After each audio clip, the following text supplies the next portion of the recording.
Ça, c'est Jean-Baptiste Chavannes, donc c'est le fondateur du mouvement Paysan Papaye et un des fondateurs de Villa Campes. Un grand bonhomme. Grand bonhomme. C'est la première fois que je le rencontrais, ça fait des années que je rêvais de le rencontrer. J'étais comme un gamin. Ah ouais, non, c'est... Ouais. Ok. Et lui est haïtien. Oh, lui, haïtien. Il est de Papaye, en fait. Papaye, c'est le nom d'un bled dans la région de Hinche. Et donc, le nom du mouvement paysan Papaye vient du bled où ça a été créé et d'où il est originaire. Ça, c'est dans un des agro-villages qu'ils ont créé, où en fait... Donc, après le tremblement de terre, Ouais, comme ça c'est bien. après le tremblement de terre en 2010, il y a énormément de gens qui sont venus s'installer au centre de formation. Là, des gens dont la maison a été brisée, etc. Il n'y a nulle part où aller. Et donc, tous les endroits où il y avait un peu une infrastructure capable d'accueillir des gens, mais ils ont accueilli des gens. Et donc, ils se sont retrouvés avec plus de 1000 personnes dans le centre de formation. Ok. Et à un moment donné, ils se sont dit, ben voilà, on va trouver une solution pour ces familles. Enfin, on ne peut pas les garder comme ça ad vitam aeternam. Et ils ont lancé ce projet d'agro-village. C'est chaque fois des petits villages de 10 familles sur 10 carreaux-terres, donc à peu près 10 hectares. Ouais. Donc, comme j'ai dit tout à l'heure, chaque famille a un demi-carreau pour ses besoins propres, 5 carreaux qui sont faits, qui sont mis en commun. Et donc dans ces villages, c'est des gens qui ont tout perdu et qui sont maintenant, 4 ans plus tard, ils ont une maison, ils ont un boulot, les gamins vont à l'école et ils arrivent même à faire des économies pour améliorer leur qualité de vie. Et c'est des gens qui n'étaient absolument pas paysans au départ. Ok. Mais avec l'encadrement et le soutien des cadres du MPP, ont appris les différentes techniques et sont devenus maintenant des paysans. Et là, ils font pousser de la papaye, des piments, des tomates, tout ce qu'on veut. Et là, au MPP, ils travaillent aussi beaucoup sur tout ce qui est énergie renouvelable. Ils ont des gars qui ont été formés pour la mise en place de petits kits solaires. Alors, ils ont les panneaux solaires, des petits kits avec le panneau, la batterie et 3 lampes. Donc on est quasi à l'équateur, hein, donc ça veut dire, très schématiquement, à 6h du matin le soleil se lève et à 6h du soir le soleil se couche. Et quand le soleil se couche, il fait noir. Vraiment, c'est pas une demi-obscurité comme ici parce que tu as toutes les lumières de la ville, c'est noir. Ouais. Et donc la vie s'arrête à 6h, enfin, c'est juste, tu sais plus rien faire. Et donc d'avoir, ne fût-ce qu'un petit kit panneau solaire avec 3 ampoules LED qui permettent d'avoir un peu de lumière, ça change radicalement la vie des gens. Et alors ils ont le kit de luxe avec un plus grand panneau solaire, 3 ampoules, un ventilateur, une petite télé. Alors ça c'est le grand luxe. Il y avait un des gars dans le premier village qu'ils ont créé. Ouais. Il était tout content parce que normalement il doit l'avoir maintenant. Il disait, et le mois prochain, j'ai assez d'économies pour aller acheter mon kit. Mais voilà, mais ça veut dire, mais nouveau, ce gars a tout perdu il y a 4 ans, n'avait plus rien, et les gars du MPP lui ont donné un métier, un avenir. Voilà, c'est vraiment ça, c'est des projets qui donnent un avenir aux gens. Et donc ça c'est des chouettes projets.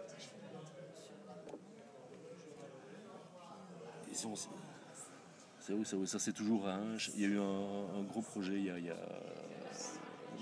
6 ans, 7 ans de création de lacs collinaires. Donc ils ont creusé des lacs dans les collines pour pouvoir irriguer les terres en contrebas. Et donc ça c'est un des lacs collinaires. Et c'est génial parce qu'autour de ces lacs, donc c'est des régions qui étaient toutes sèches. Ils ont fait lac, stocké de l'eau et tu as tout un écosystème qui se redéveloppe autour. Et c'est des petits morceaux de paradis quand tu es au milieu des collines et tu as ce lac, c'est tout vert autour, il y a des poissons dans le lac, il y a plein d'oiseaux. c'est juste magique. Ça, c'est une ruche, donc ils ont des petits projets d'apiculture familiale aussi. C'est des gamines d'un des villages, Cécile. Toujours dans un agro-village.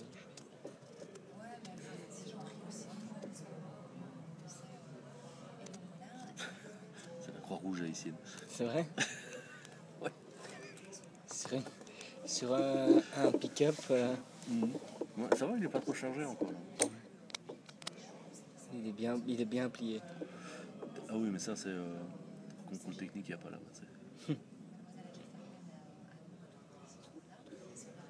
Toujours la collinaire, c'est vrai, petite maison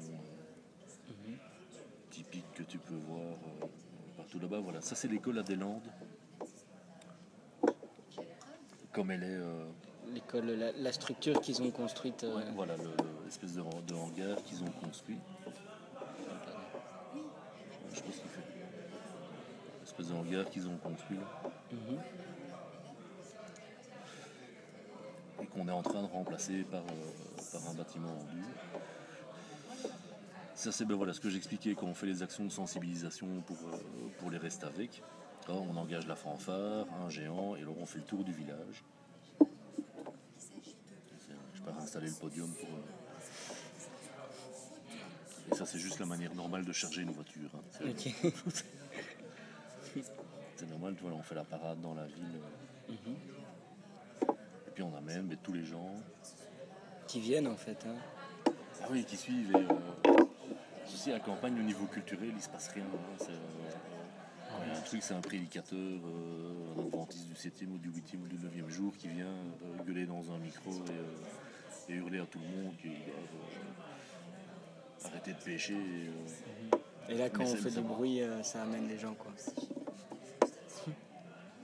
Ah mais les gens, ça c'est Ernst. C'est lui qui a fait la marionnette. Ok.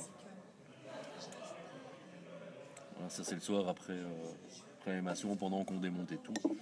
On avait laissé la sono avec le DJ. Et donc c'était balle avec tous les gamins.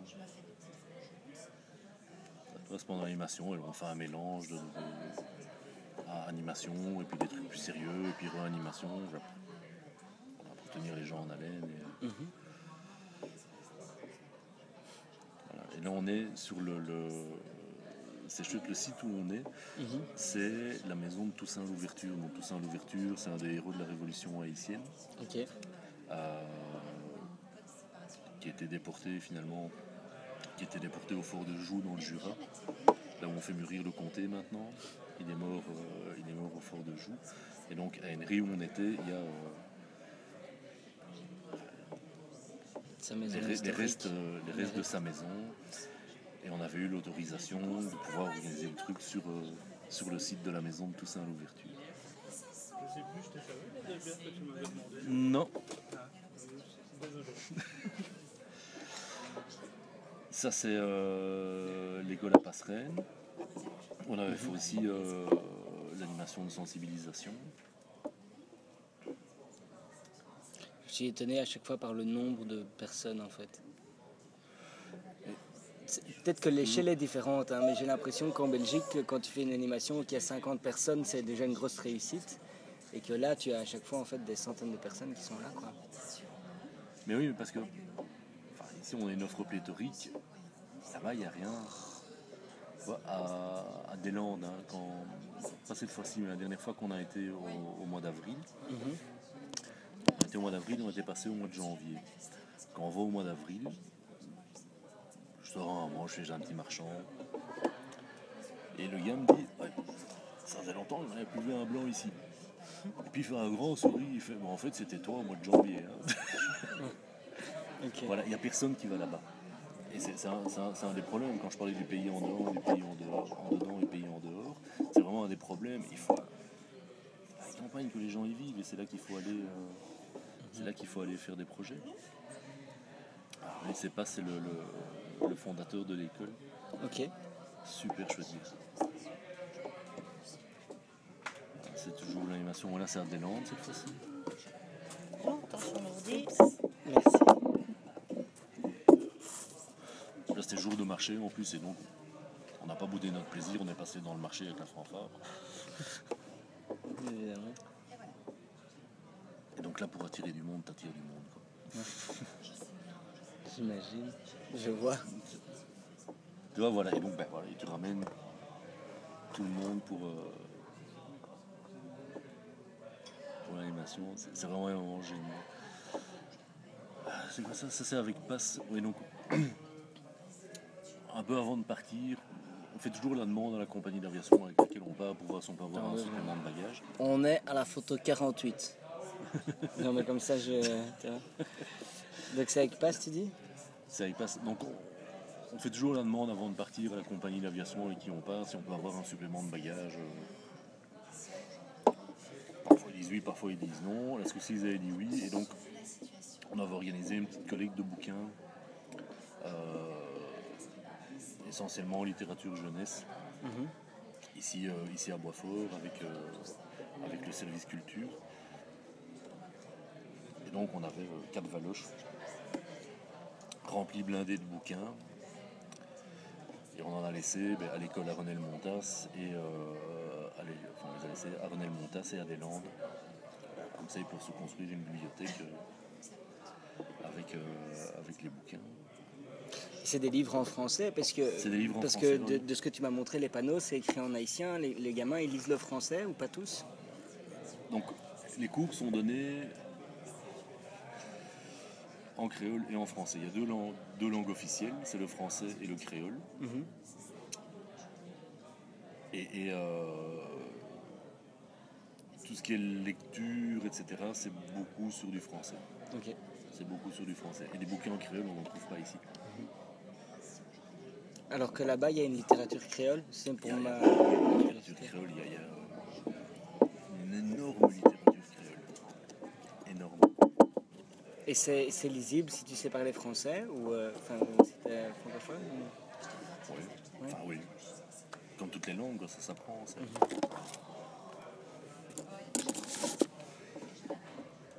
Ça c'est un des 12 000 passages de guet.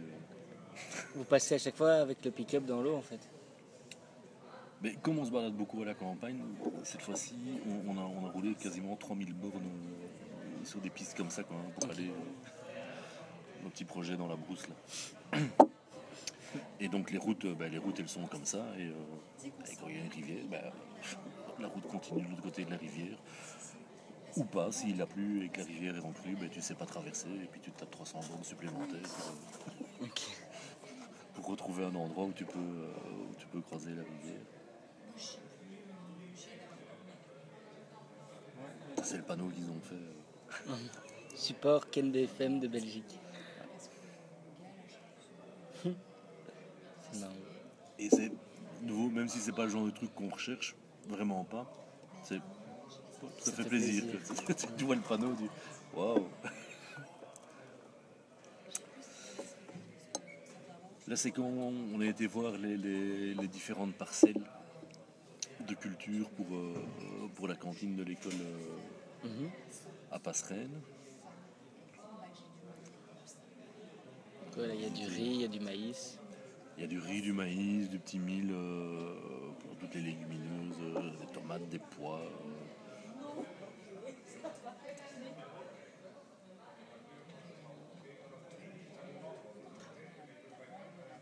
Ça, c'est du lalo. Super bon. C'est une fleur de bananier. Ok. Et voilà, ça c'est un des terrains qu'on a. C'est magnifique comme ça au milieu des collines.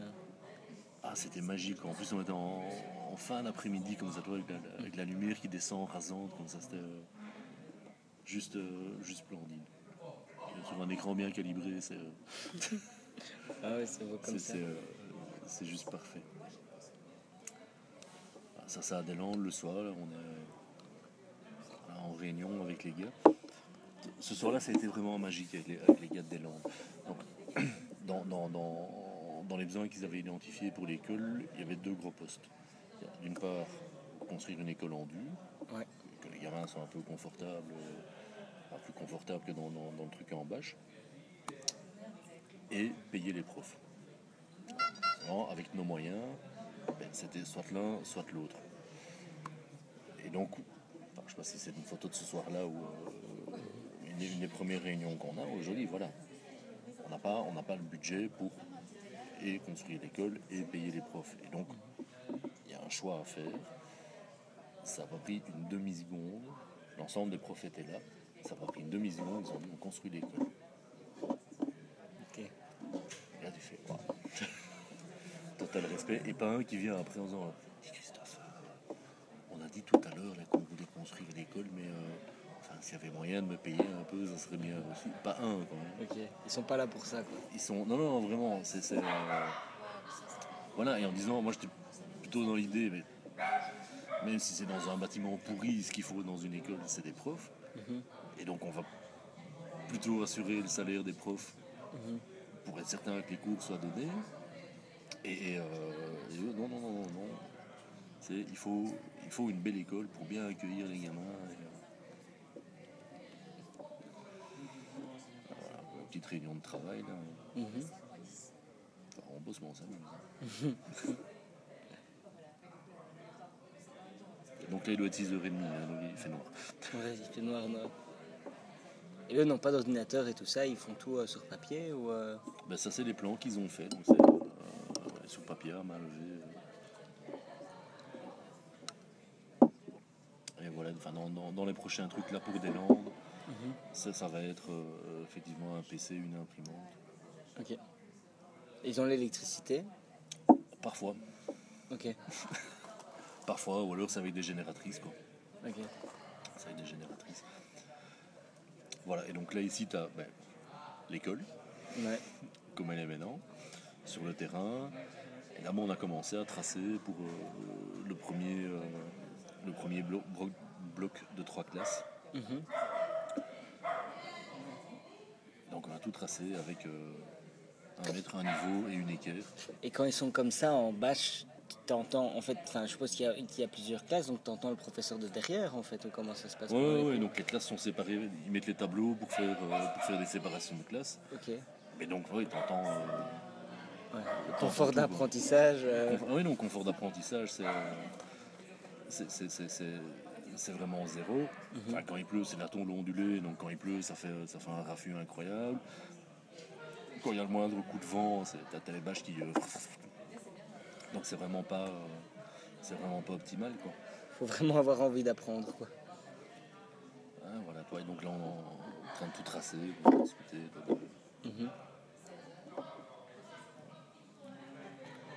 Et puis une fois que tout est tracé,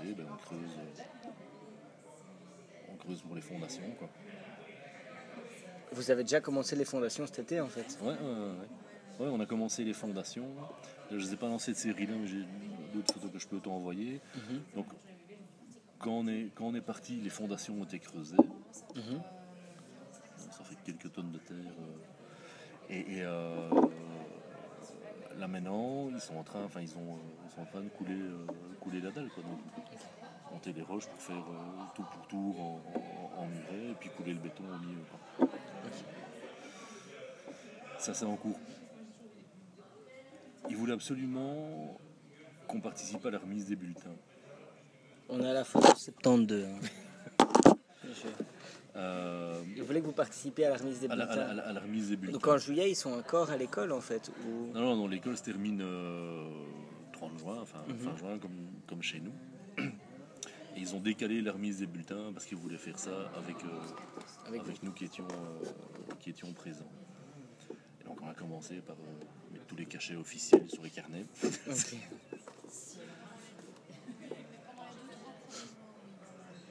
C'est l'équipe des profs. Et puis on a fait la remise des bulletins. Et alors, comme on avait amené plein de bouquins pour la bibliothèque, les 3 premiers de chaque classe, on leur a offert un livre aussi. Ok.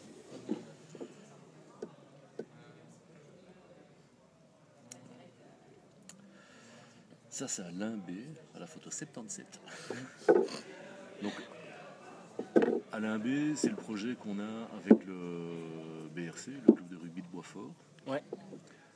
Avec l'équipe de rugby qu'on avait, l'association qui a entre autres projet une équipe de rugby qu'on avait rencontrés l'année passée. Et donc on est retourné les voir et entre autres choses sur lesquelles on a travaillé, donc on avait Alison qui était avec nous, qui est joueuse au BRC, championne de Belgique quand même.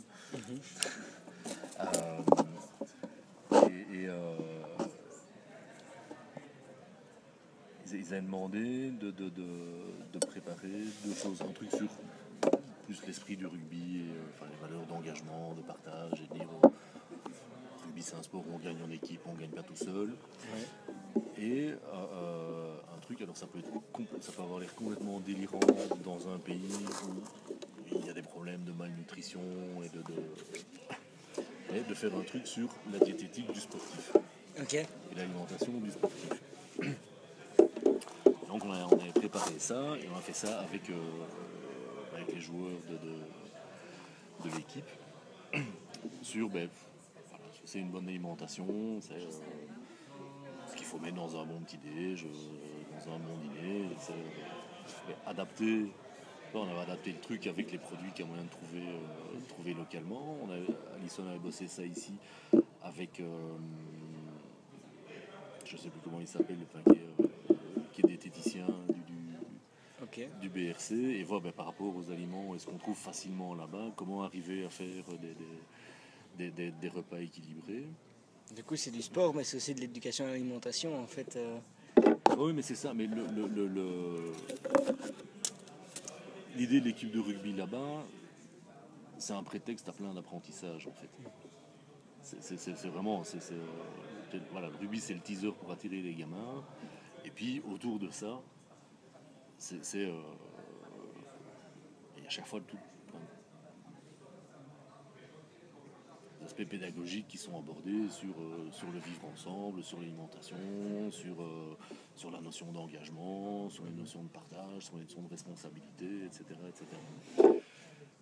Voilà. Et alors le lendemain, on partait visiter la citadelle de Cap-Haïtien, où on a emmené l'équipe de rugby visiter avec nous, et on a mis en pratique la session sur la nutrition, en invitant toute l'équipe pour un petit déj, où on a fait un petit déj avec les produits locaux, mais qui était un petit déj équilibré, et on a revu, voilà, et ça c'est dans le groupe des lipides, et ça c'est des glucides, et ça c'est machin, et ça c'est truc. C'est chouette. Voilà, et avec des gamins de 11 à 25 ans. Ok. On a fait des entraînements de rugby aussi, forcément. Et il y a d'autres équipes de rugby dans la région ou en Haïti ou Oui, ça commence. Donc là sur ces photos-là, on n'est pas à Limbé, on est à Cap-Haïtien, un peu avant Cap-Haïtien, où il y a une autre équipe de rugby qui est en train de se former aussi. Et on avait organisé un entraînement commun, voilà, en profitant de la présence d'Alison qui a fait les entraînements. Et donc, comme chez nous, même les nanas jouent au rugby là-bas.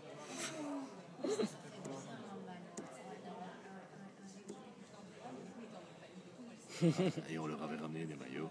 évidemment. Dont un jeu de maillot complet de l'équipe de Boisfort. Et nom de Dieu, ils étaient fiers. Ouais. Voilà, c'est une photo qui sera au clubhouse du BRC. C'est bien. Bah oui. Bah oui. Obligé.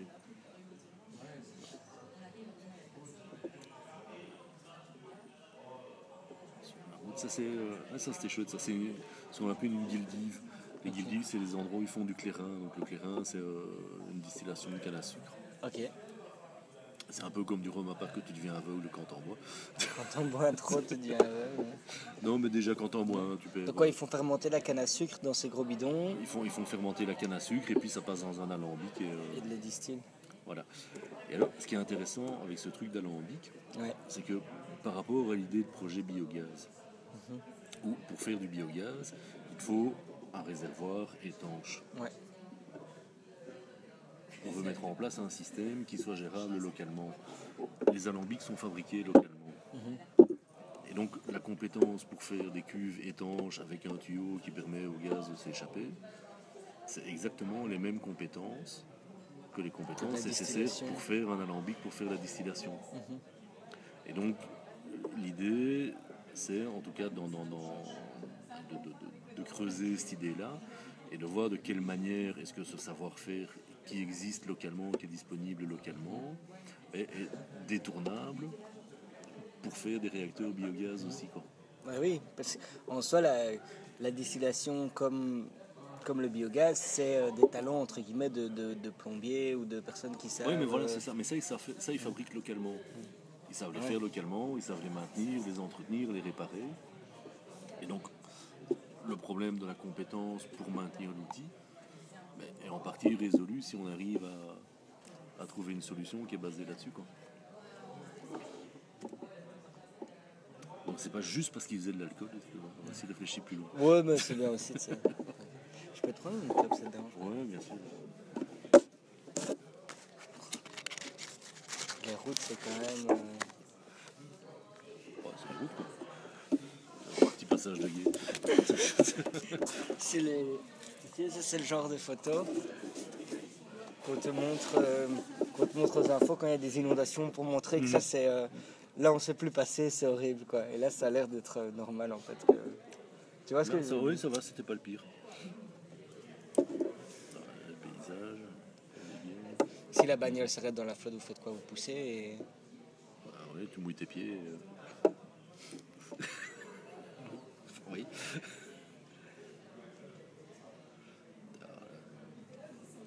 Petite rencontre sur la route.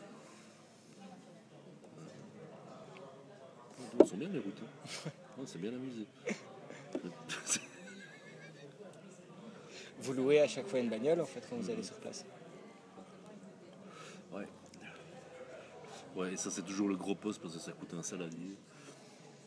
Mais enfin voilà, t'as vu la gueule des routes, c'est pas possible. C'est pas possible autrement. Et il y a des photos plus loin. Et ils vous louent les bagnoles, même en sachant que vous allez aller justement... Mais toutes les routes sont comme ça. Hein. Ok. Donc Ils savent à quoi ils louent. et enfin voilà, en fonction de où on va. Donc ça c'est Ernst avec Aïcha. Ok. C'est Aïcha, là, genre. C'est Aïcha qu'elle s'appelle, oui. Alors, ça c'est Nouveau-Zélande, elles sont définitivement pas dans l'ordre.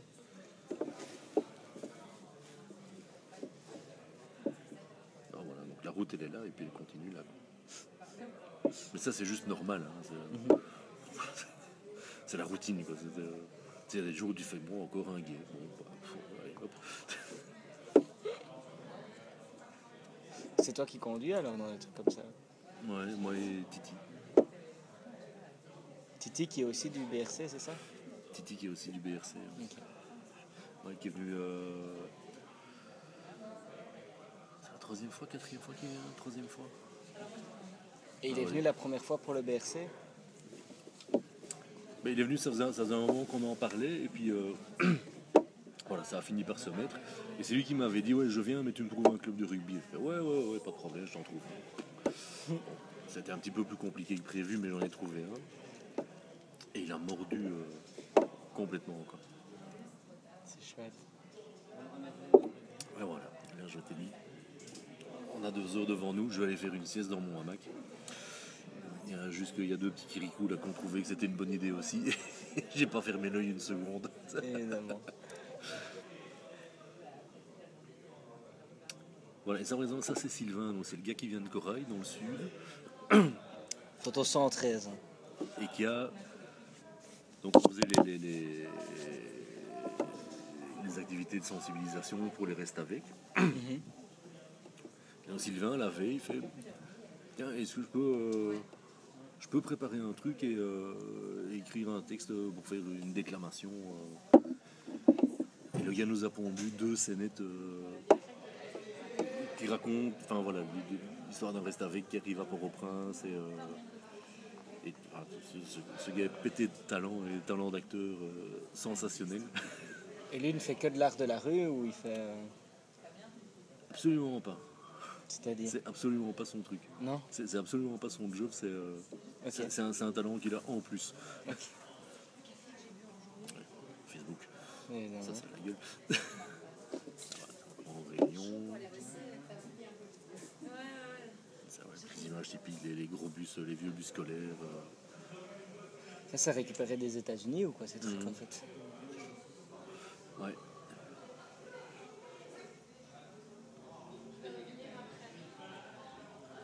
Travaux de route, ça c'est là dans la vallée de l'Artibonite. C'est donc l'Artibonite, c'est un grand fleuve, le plus grand fleuve d'Haïti. Et donc dans la vallée de l'Artibonite, c'est toutes des rizières. C'est des paysages absolument magnifiques. Et ça s'étend à perte de vue, c'est une vieille vallée, donc c'est super large. Ah, on voit un peu les montagnes là dans le fond, donc c'est des kilomètres et des kilomètres. Et enfin, c'était que des rizières. Maintenant, la surface occupée par les rizières diminue.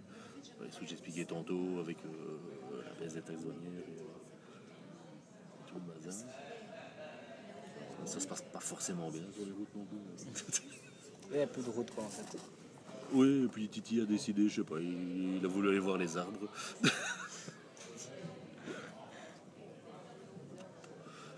Ouais, ça c'est dans l'autre partie de l'école où ils avaient installé les tentes.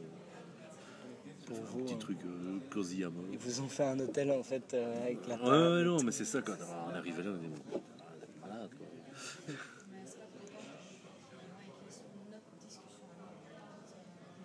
Les mines, ça c'est un des carrefours à la sortie de Port-au-Prince où il y a toutes les lignes de bus qui partent vers le nord. Ils sont réutilisés comme bus public en fait ces bus là. Ouais, enfin c'est pas des transports en commun publics comme on a ici, mais c'est des lignes régulières, mais c'est tous des privés, quoi, l'État n'a rien à voir là-dedans.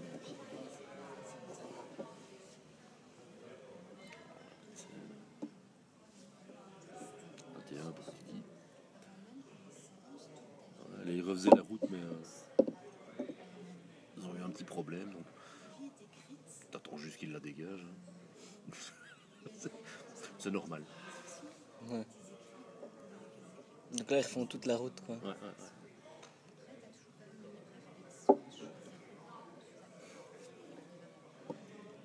C'est la chaîne de montagne qu'il y a au milieu d'Haïti. C'est magnifique. Et voilà, et quand on loue pas, donc c'est le bus de la Fondation Sixto, quand on va dans les endroits où on sait que c'est de la route en macadam, la Fondation qui nous prête son bus. Et là, avant, donc les autocollants, là c'est nous qui avons amené cette fois-ci. C'est un bus qu'ils ont récupéré d'une mission, c'était St. Raymond's Church. Ok. Et voilà, on va ramener les autocollants Fondation Sixto. C'est à Cap-Haïtien, je crois ça. La grande ville qu'il y a dans le nord. Ouais, Cap-Haïtien. La Et maison, voilà, donc là t'es dans une grande ville et ouais. La qualité de vie, c'est pas. là la qualité de vie est meilleure.